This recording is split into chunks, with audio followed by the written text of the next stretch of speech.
Receiving God's promises.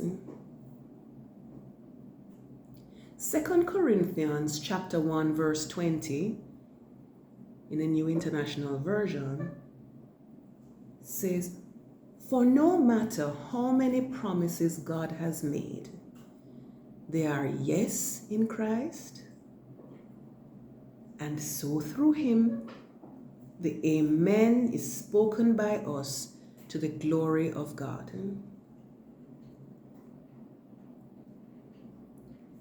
A story that I have shared with the people in my prayer meetings is that God has sent two different ministers at different times to tell me that he wants to bless me beyond my wildest dreams. One of those ministers delivered the message twice. When I laughed and joked that my dreams were pretty wild, he said that the Holy Spirit had reinforced this message for me, and so he was telling me again. The Holy Spirit told this man to tell me what I had to do to receive these blessings. And despite my initial skepticism, I began trying to obey. Then the second minister came to me several months later and told me that the Holy Spirit had given him a message for me. The Holy Spirit was reminding me about what I had to do to receive God's blessings. I argued that I was already doing what I was told, but he insisted that I was not. It turned out that I did not fully understand what obeying meant. I was not being defiant, I was just ignorant. However, the Lord saw my heart. He saw my intention to obey, and he has given me other chances to activate my blessings.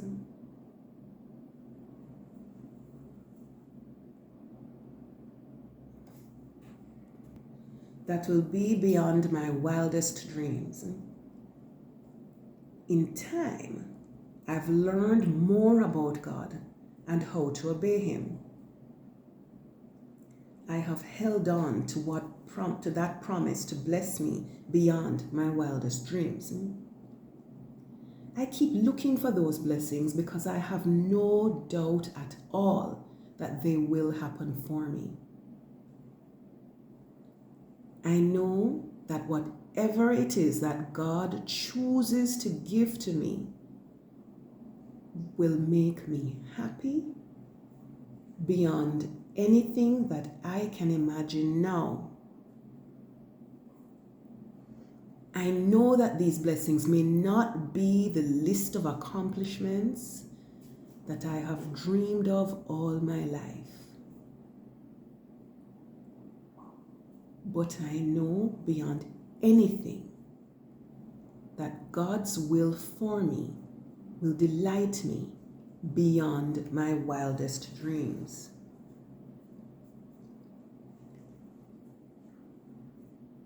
God makes several promises to each of us, but sometimes we go wrong.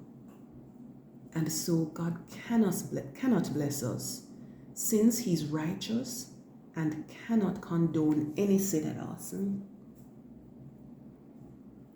I'm concerned about the number of people who are being fooled by prosperity doctrine and positive thinking that are pretending to be Christianity.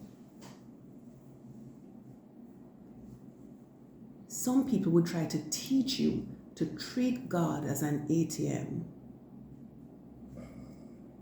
that spews blessings of money and other possessions as soon as we request them. However, there are many passages in the Bible that explain God's terms for working with us. Romans 4, verses 17 to 22, the Common English Bible, speaks about the faith of Abraham and the conditions under which God fulfills his promises. It says, verse 17, "As it is written, I have appointed you to be the father of many nations." So Abraham is our father in the eyes of God, in whom he had faith. The God who gives life to the dead and calls things that don't exist into existence. 18.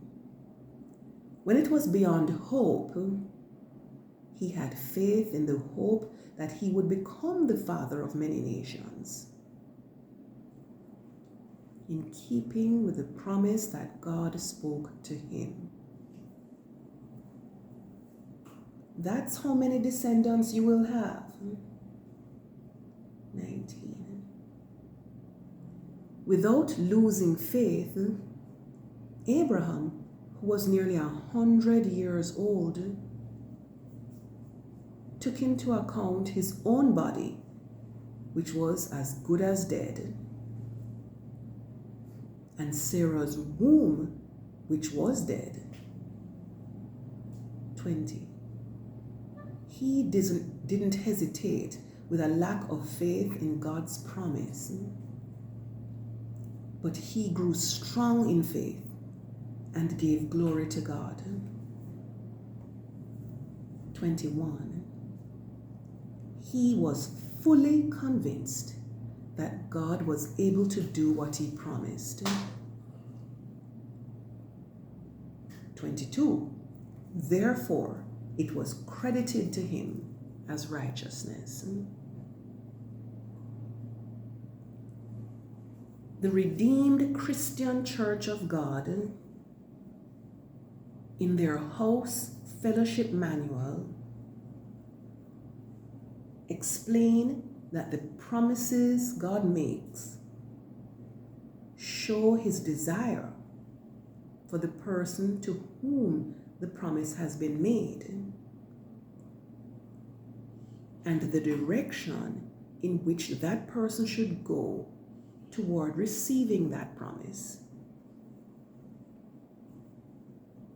It is not true that God's children must just sit around and do nothing if they've received a prophecy from someone with that spiritual gift, or a direct assurance from the Holy Spirit pointing them to the Word. The House Fellowship Manual lists 4 conditions that will unblock God's promises to us. These are: pray, have faith, be patient, and remain in right standing with God. So let us look at each of these in turn.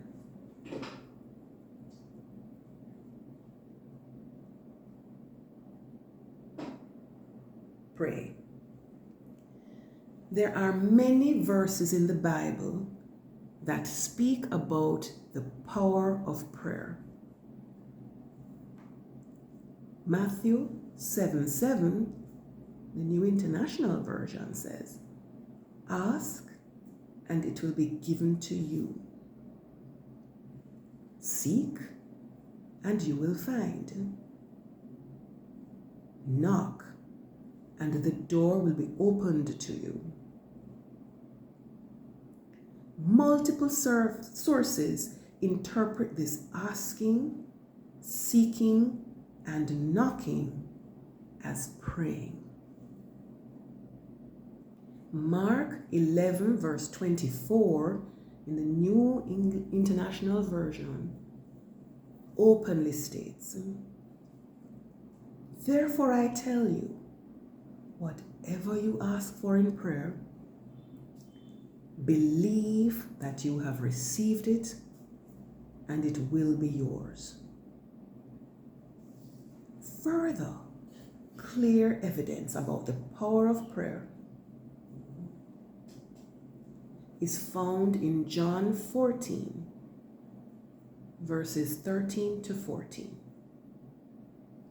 In the New International Version, where John reports Jesus as saying, "And I will do whatever you ask in my name,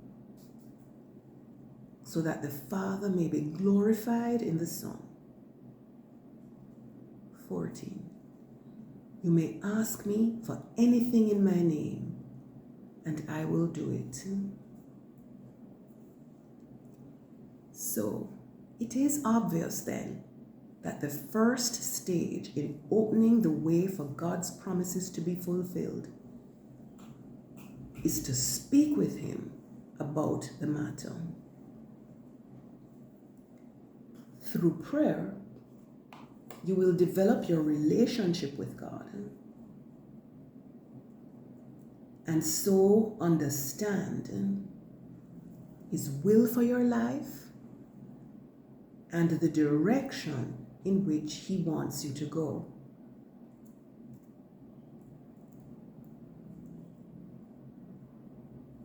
Two, have faith.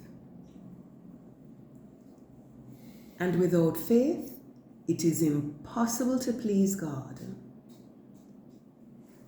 because anyone who comes to Him must believe that He exists and that He rewards those who earnestly seek Him. That is Hebrews 11 verse 6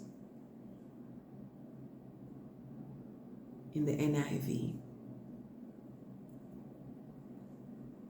Recall our earlier reading about Abraham. In Romans 4, 19 to 22, the Common English Bible, we see that without losing faith, Abraham, who was nearly 100 years old, took into account his own body, which was as good as dead, and Sarah's womb, which was dead. He didn't hesitate with a lack of faith in God's promise, but he grew strong in faith and gave glory to God. He was fully convinced that God was able to do what He promised. Therefore, it was credited to him as righteousness. Notice that Abraham did not hesitate with a lack of faith. He was fully convinced that God was able to do what He promised. Abraham's faith pleased God. We see where it was credited to him as righteousness in verse 22. Exercising faith in God demonstrates that we trust Him. It demonstrates that we agree with His will for us. We show that we know that what God is doing and when He's choosing to do it will be in our best interest. Having faith in God and His promises mean that we hold on whenever Satan threatens us with thoughts that bring impatience or doubt or fear or feelings of unworthiness. It is easy to believe that God can do something. But when we ask ourselves if he will do it, we're not only calling him a liar because he already told us that he would do it. We crack a little, and this is all that the devil will need to steal our peace and drive a wedge between us and God. That wedge will slow the smooth flow of us receiving the blessing of God's promise to us.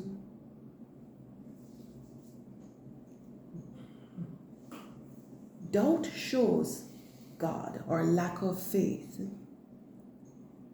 And James 1:6-8 is clear about the consequences of that.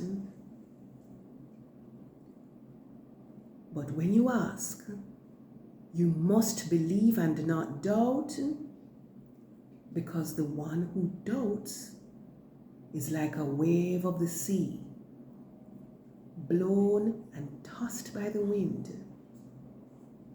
7. That person should not expect to receive anything from the Lord. 8. Such a person is double-minded and unstable in all they do. NIV. 3. Have patience. We may believe that God can do something for us. We may even believe that he will do something for us. But as time passes and our situation looks dire, we want him to deliver on his promise now. We may say that we believe that God's timing is perfect, but our impatience shows that in our inner thoughts, we do not truly think this. Hebrews 10 verse 36 declares, you need to persevere so that when you have done the will of God, you will receive what he has promised. You need to focus on God and not on the circumstances in which you find yourself.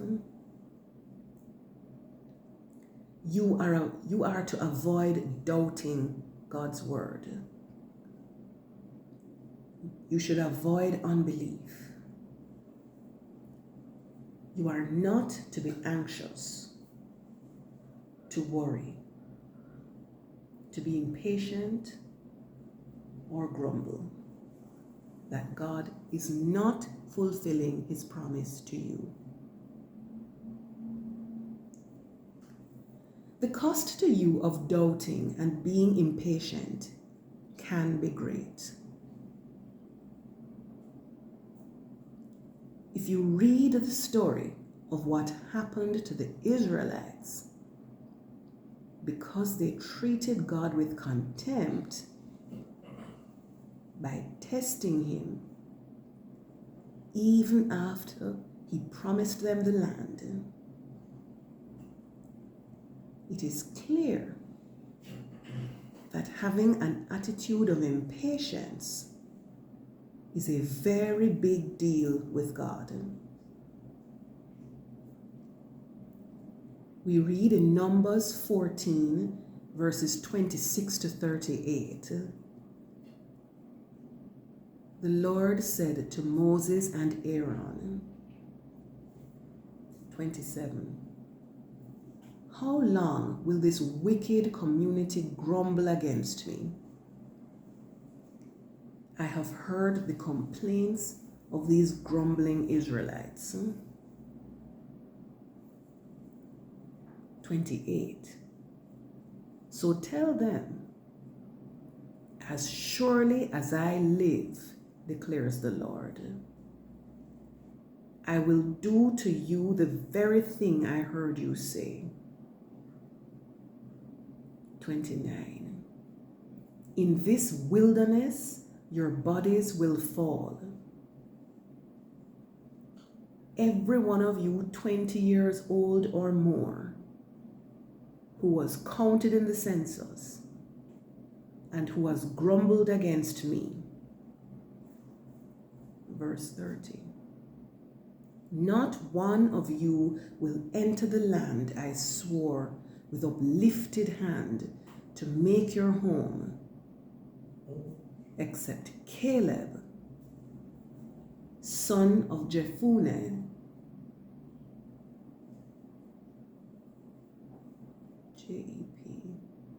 Jephuneh, and Joshua, son of Nun. 31. As for your children that you said would be taken as plunder, I will bring them in to enjoy the land you have rejected. 32. But as for you, your bodies will fall in this wilderness. 33. Your children will be shepherds here for 40 years, suffering for your unfaithfulness, until the last of your bodies lies in the wilderness. 34. For 40 years, 1 year for each of the 40 days you explored the land, you will suffer for your sins and know what it is like to have me against you. 35. I, the Lord, have spoken, and I will surely do these things to this whole wicked community, which has banded together against me. They will meet their end in this wilderness. Here they will die. So the men Moses had sent to explore the land, who returned and made the whole community grumble against him by spreading a bad report about it. 37. These men who were responsible for spreading the bad report about the land were struck down and died of a plague before the Lord. 38. Of the men who went to explore the land, only Joshua, son of Nun, and Caleb survived. Harsh, yes, but thinking that God is a liar and that he will not do what he promised is also very harsh. The upshot is, don't do it. God will deliver, and often in a dramatic fashion that you would never have thought of. 1 Kings 18, 30 to 39, and 41 to 45 tells the story of God defeating the prophets of Baal through his prophet Elijah. 30. Then Elijah said to all the people, "Come here." All the people closed in, and he repaired the Lord's altar that had been damaged. 31. Elijah took 12 stones, according to the number of the tribes of the son of Jacob, to whom the Lord's word came. Your name will be Israel.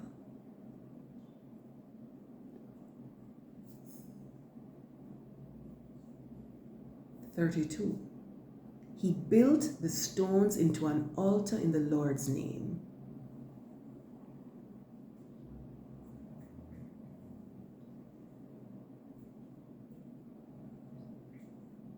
And he dug a trench around the altar big enough to hold 2 seahs of dry grain.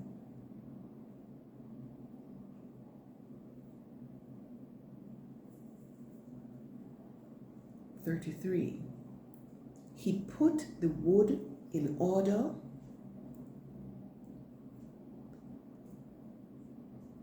butchered the bull, and placed the bull on the wood.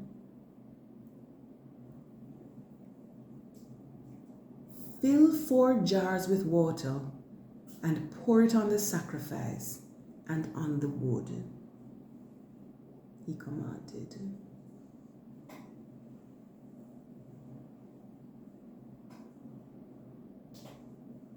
34. Do it a second time, he said. So they did it a second time.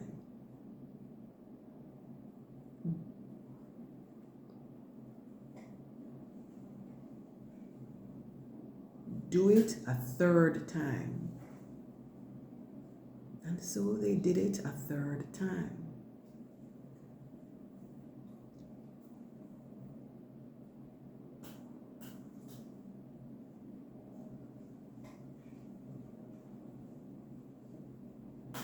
(35) The water flowed around the altar,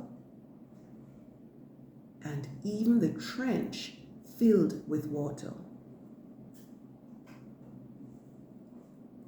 36. At the time of the evening offering, the prophet Elijah drew near and prayed. Lord, the God of Abraham, Isaac, and Israel,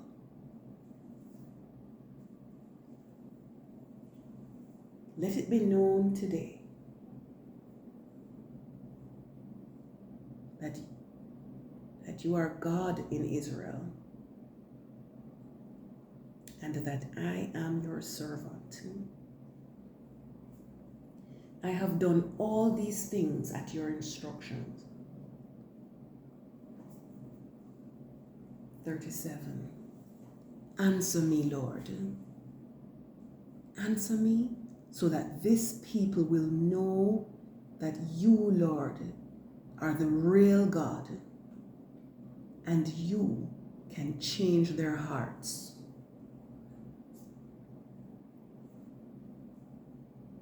38. Then the Lord's fire fell. It consumed the sacrifice, the wood, the stones, and the dust. It even licked up the water in the trench.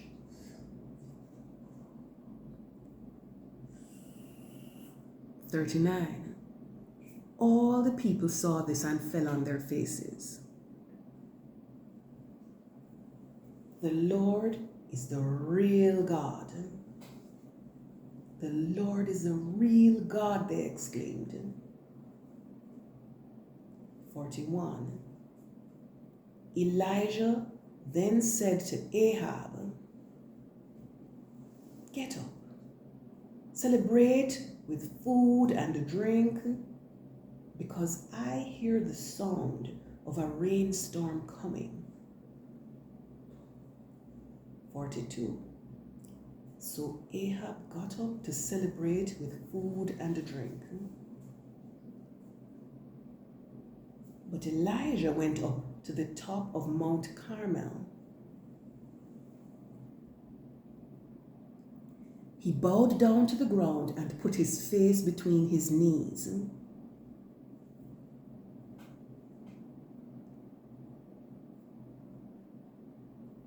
43. He said to his assistant, please get up and look toward the sea. So the assistant did so. He said, I don't see anything. 7 times Elijah said, do it again. 44. The 7th time, the assistant said, I see a small cloud the size of a human hand coming up from the sea. Elijah said, go and tell Ahab, pull yourself together, go down the mountain, and don't let the rain hold you back. 45. After a little while, the sky became dark with clouds, and a wind came up with a huge rainstorm.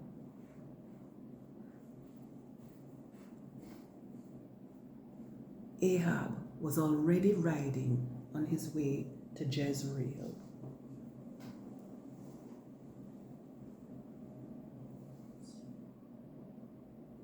Four, remain in right standing with God.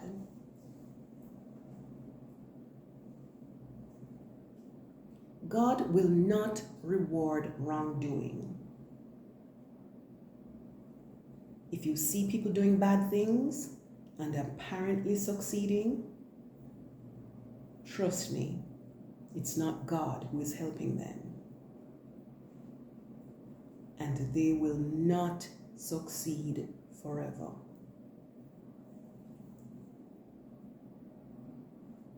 Hebrews 4 verse 1 declares, therefore, since the promise of entering his rest still stands, let us be careful that none of you be found to have fallen short of it. The NIV. This sentiment is echoed in our earlier reading of James 1, 6-8. To doubt is not to be in right standing with God.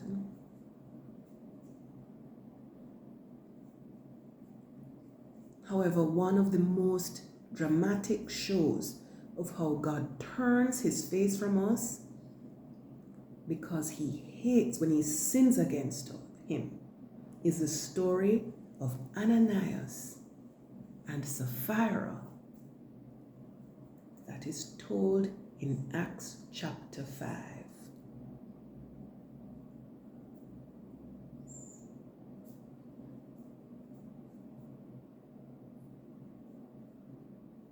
These people lied to the members of the early church.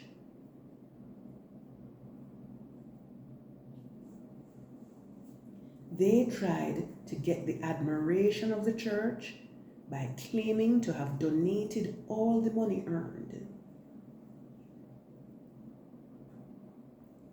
from selling their land and donating this for the welfare of the entire community. The truth was that they did not donate everything, and so in lying to the church, they were lying to the Holy Spirit. The Apostle Peter confronted them about their lies. And so both Ananias and Sapphira died.